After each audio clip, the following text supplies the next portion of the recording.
Thus far, we have looked at the life of Muhammad, a very brief history of Islam, and then we have zeroed in on the basic doctrines of Islam, the fundamental tenets, specifically the 5 pillars of Islam.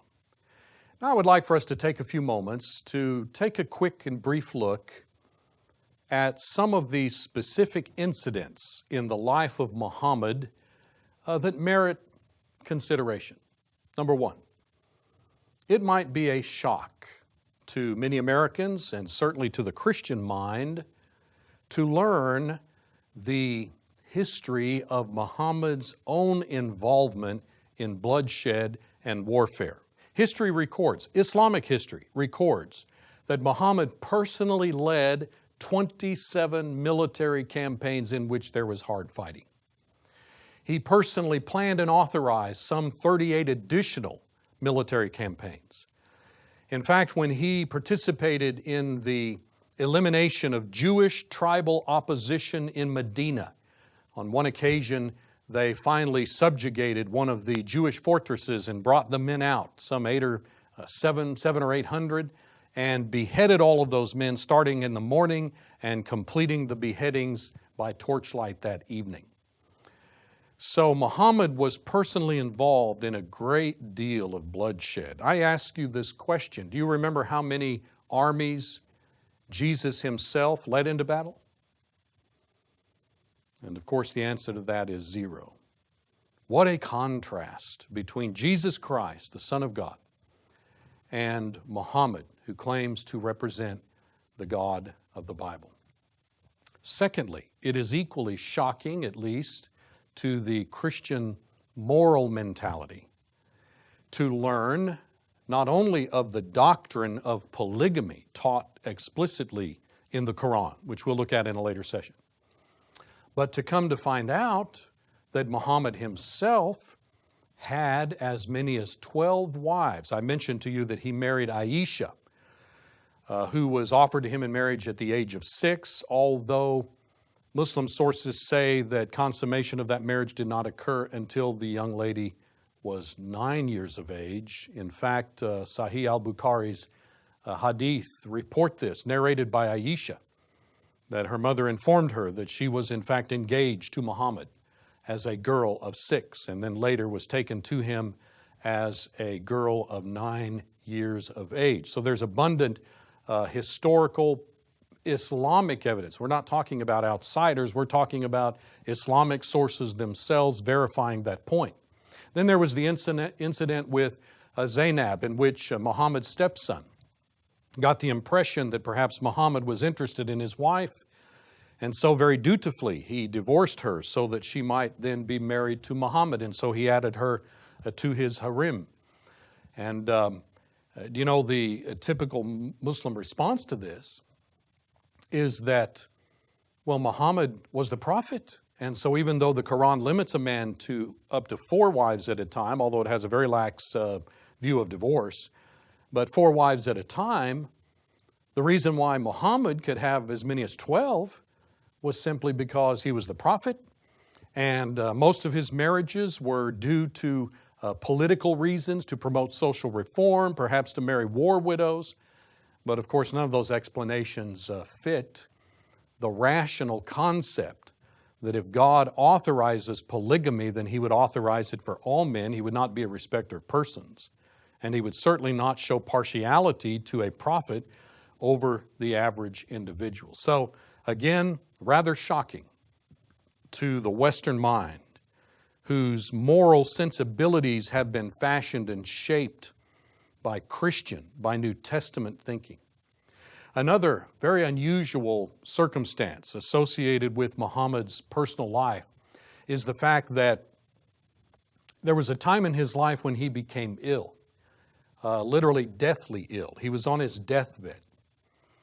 And he claims that as his health continued to deteriorate, and nobody seemed to know what was wrong with him and why he was dying, he claims that he was visited by angelic beings who informed him that the reason why he was ill was because 2 Jewish sorceresses had cast a spell on him. They had in fact somehow come into possession of several of Muhammad's hairs, which they had taken, tied in knots around a palm branch, and breathed imprecations on those, curses that would bring about the ill health of Muhammad, and then they had thrown it into a dry well.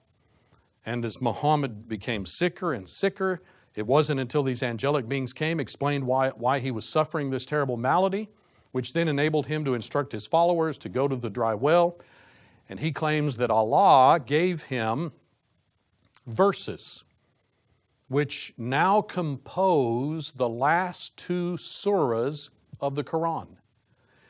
Those combined verses were uttered at the location of that palm branch where the knots were tied, and as each verse was uttered, a knot would untie.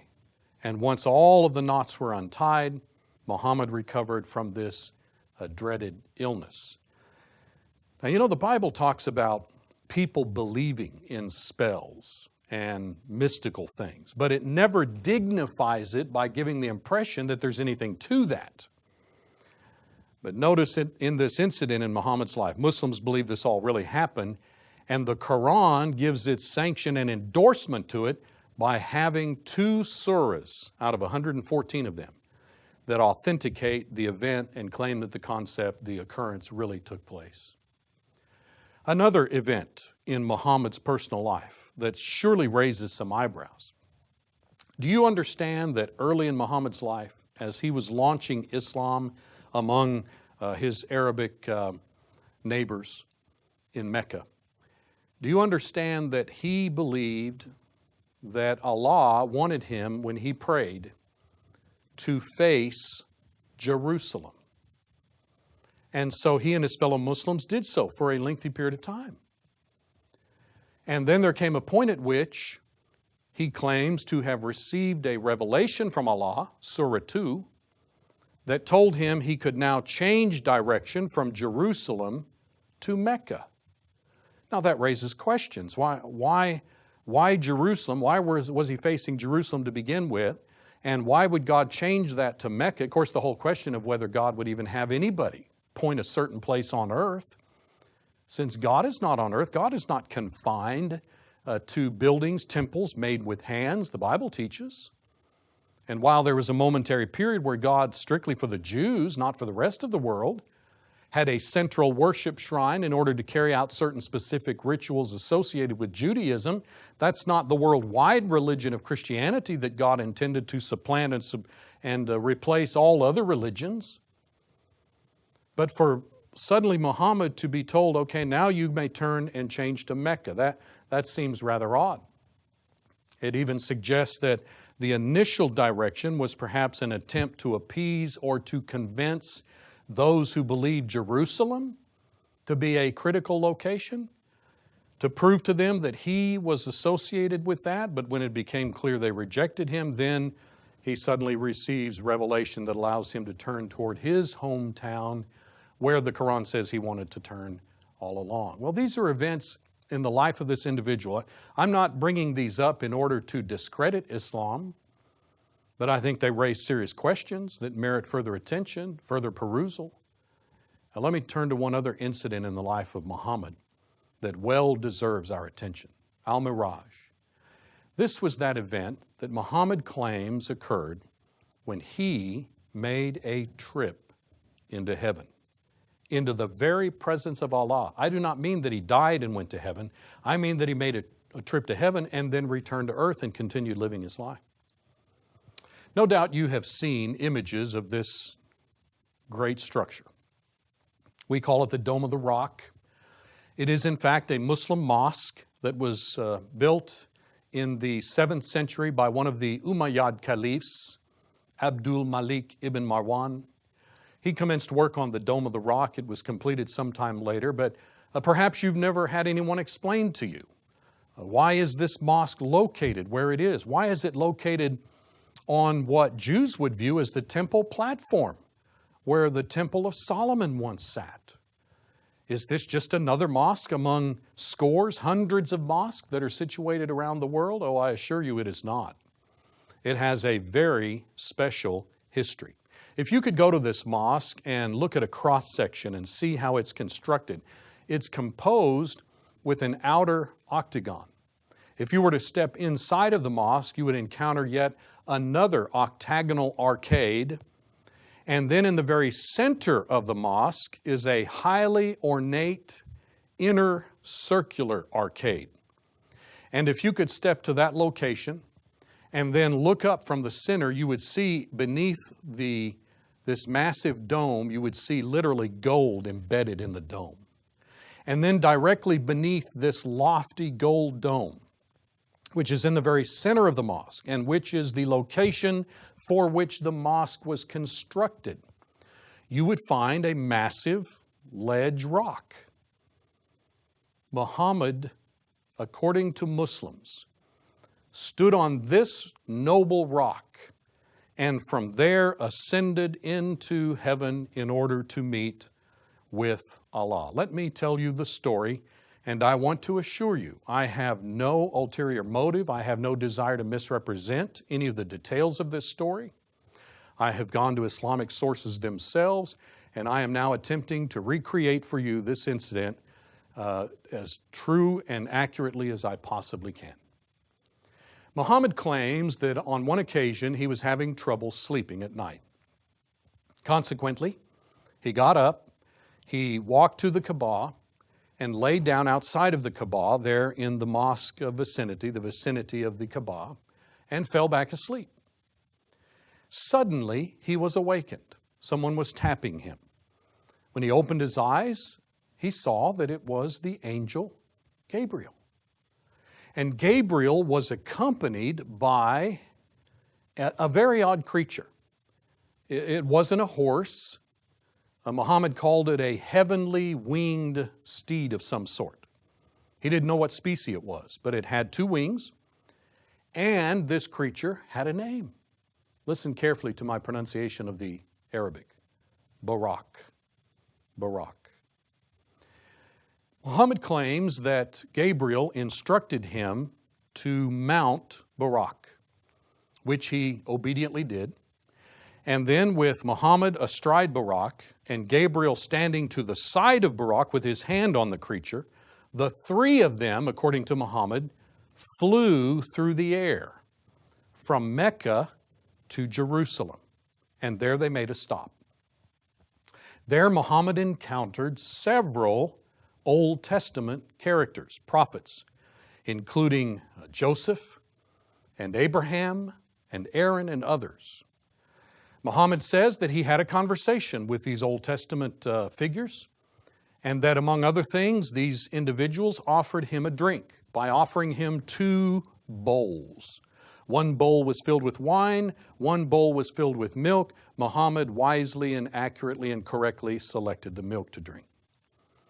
After their interchange, Muhammad claims that he once again, astride of Barak in the presence of Gabriel, that the 3 of them began to ascend through what the Quran calls the 7 heavens. About midway up, they encountered the same celestial prophets that they had encountered in Jerusalem, but now they appeared in their celestial state.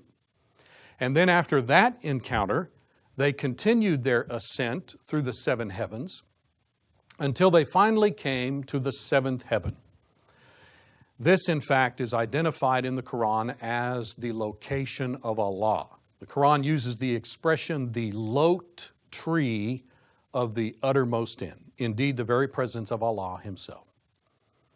Muhammad says that Allah assigned to him a very specific responsibility that he was to in turn enjoin upon his followers. And that was that they were to engage in 50 prayers per day. Muhammad, of course, accepted the will of Allah and began to descend back down through the 7 heavens. About midway down, Muhammad encountered Moses. And if I might paraphrase the conversation, and I promise, I mean no disrespect, but in essence, Moses said, "So, what did God want?" And Muhammad said, "Well, He wants us to pray 50 prayers per day." Moses said, that's too many. You can't get people to pray that many prayers. You need to go back to Allah and ask for a reduction. Now, if Moses had told you to do that, what would you do? He reascended into the presence of Allah. And interestingly enough, Allah reduced the number of prayers to 40. Consequently, Muhammad began to descend once again through the seven heavens. Once again, he encountered Moses. Moses said, so what did he say? Muhammad said he reduced it to 40 prayers. Moses said, that's still too many.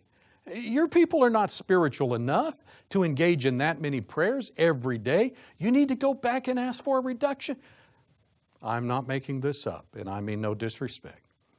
But this continued to occur until finally Muhammad said Allah reduced the number of prayers to 5 prayers per day. Do you know that Moses said that is still too many prayers? But Muhammad said, I am ashamed and would be embarrassed to go back and ask for a reduction once again.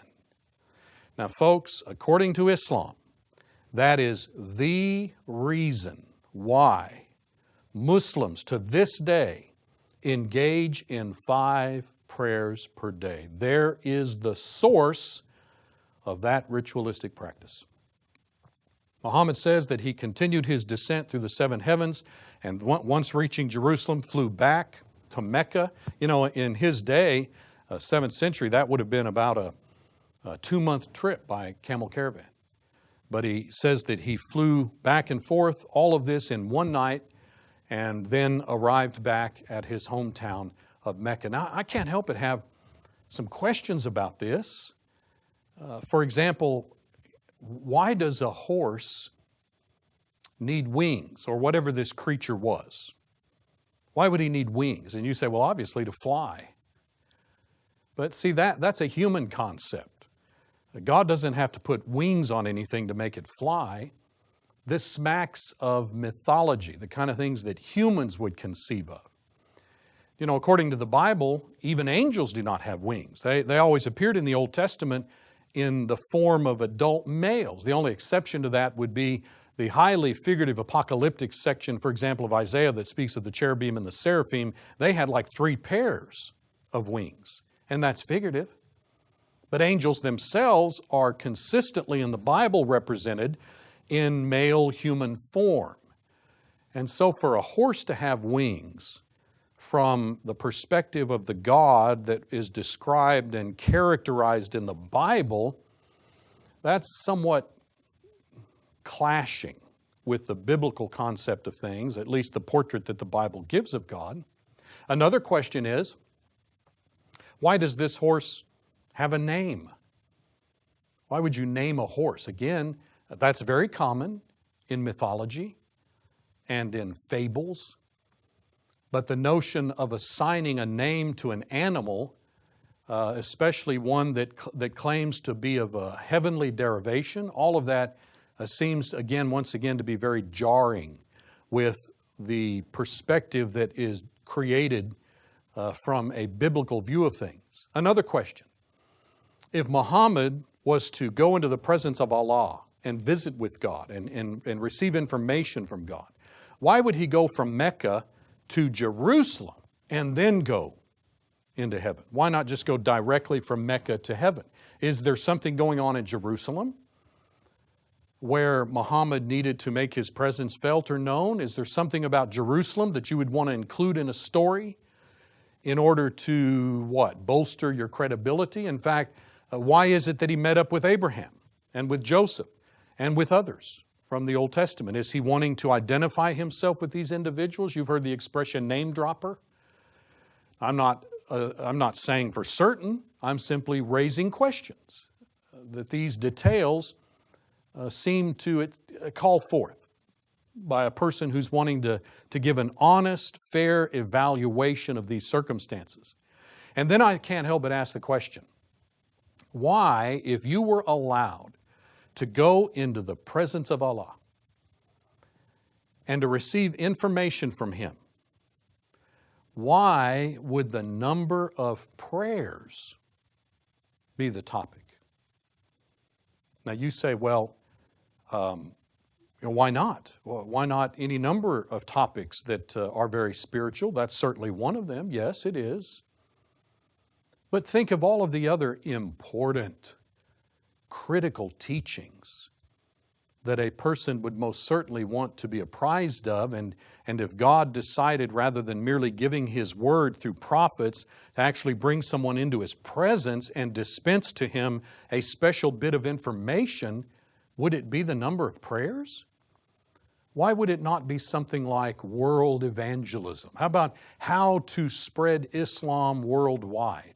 Or why would it not be something like how husbands and wives ought to treat each other, how families are to get along? Why would it not be something like how to feed the poor and be benevolent and care for other people? Do you remember the Bible gives us the incident involving the transfiguration of Jesus Christ in Matthew 17, where Jesus took 3 of His disciples, went up on a mountain, and there encountered, had an actual conversation, a conversant meeting with 2 major characters from the Old Testament. You know, the dean of the prophets, Elijah, and the ancient lawgiver, Moses himself. And they engaged in a conversation. Do you remember what the topic of their conversation was? Luke tells us. They talked about the impending, atoning sacrifice of Christ for the entire human race. Now that's a topic that's worthy of careful and special attention. But no, Muhammad went there to find out about the number of prayers. And then I can't help but ask, now wait a minute.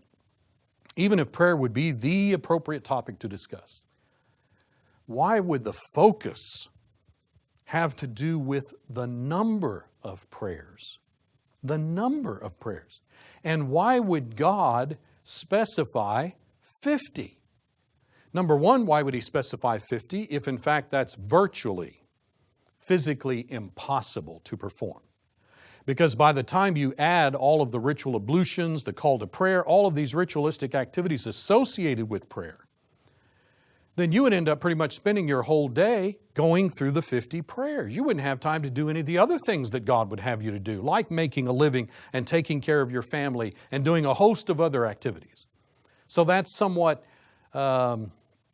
contradictory, shall we say, to the nature of God. God, are you saying that God would impose upon people 50 prayers and then be talked out of it? Talked down to 5? Does that sound like God? Is that not equivalent to God being asked, or God telling people, okay, here is what I want you to do to contact the blood of Christ? You know, in simple faith, believing that Jesus is the Son of God, and understanding my will, I want you to change your mind about your sin. That's repentance.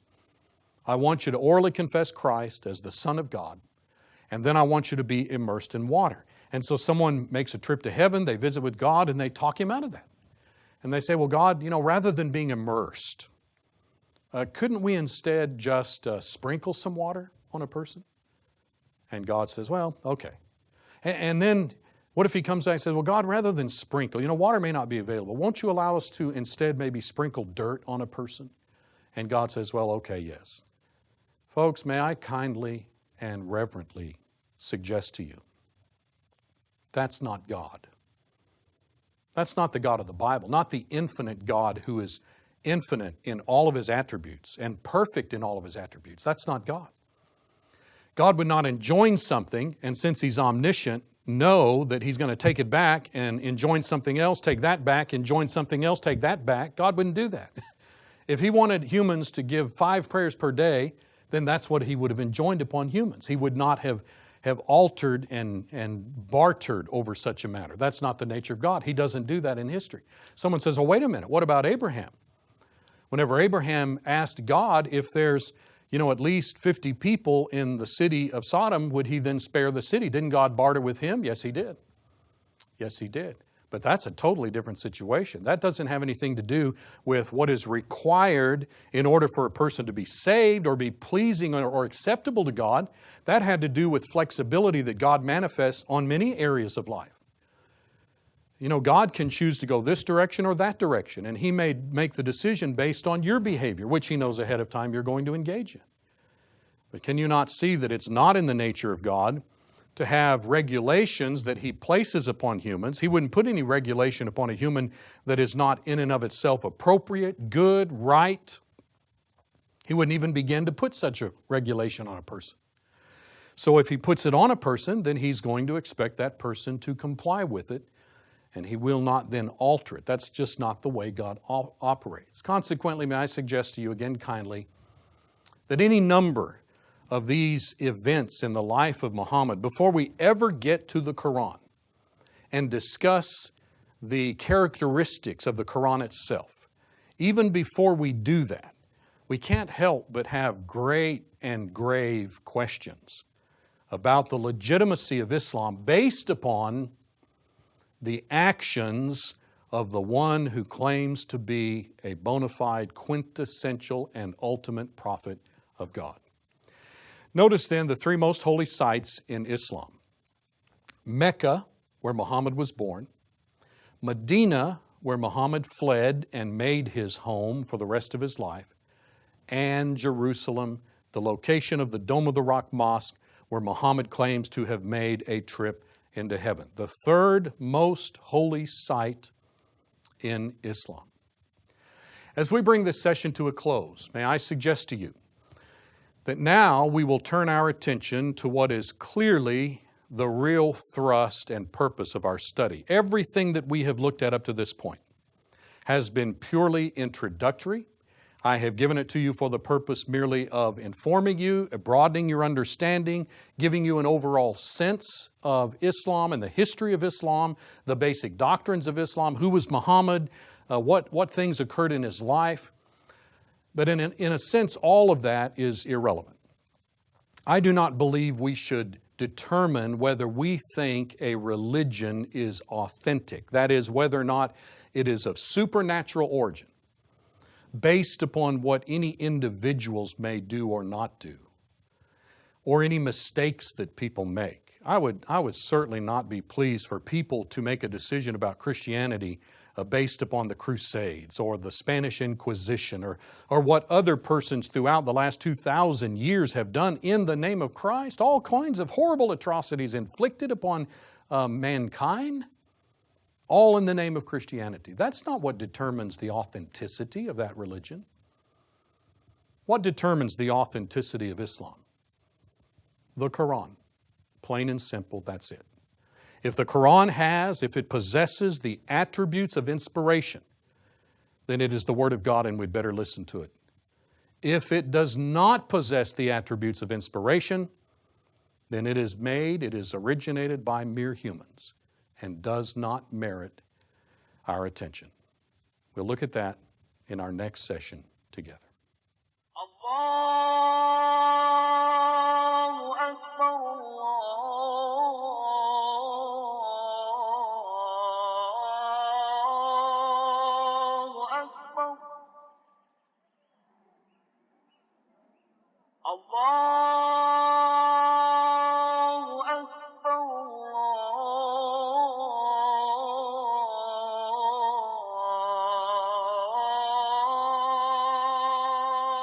If you appreciate this seminar on Islam and the Quran, you will want to read the book on which it was based, The Quran Unveiled.